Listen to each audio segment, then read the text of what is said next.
Delegates around the country are starting to virtually vote to officially pick the new Democratic nominee for this year's presidential election.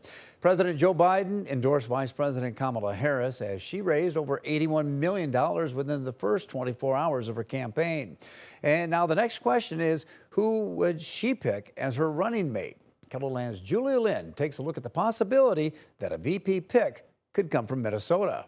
Minnesota Governor Tim Walz appeared on the short list of potential vice presidents, along with 11 others. Tuesday, he was asked about being Kamala Harris's potential running mate. I'm not going to talk about the specifics that we're in on that, and at this point in time, we're just going to leave it at that.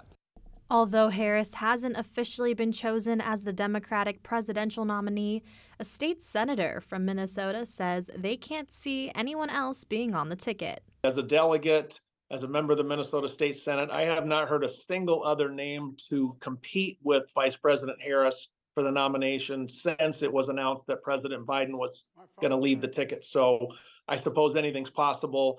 But as you may know, delegates like me are starting remote voting today.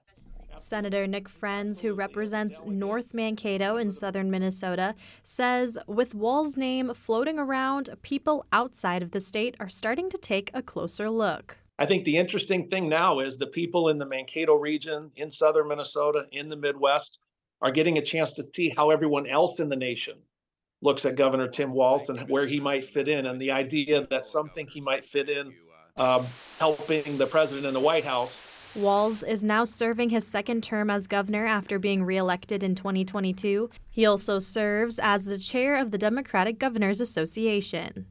Julia Lynn, KELOLAND News. Kamala Harris is expected to pick her running mate no later than August 7th. The Democratic National Convention will start on August 19th in Chicago.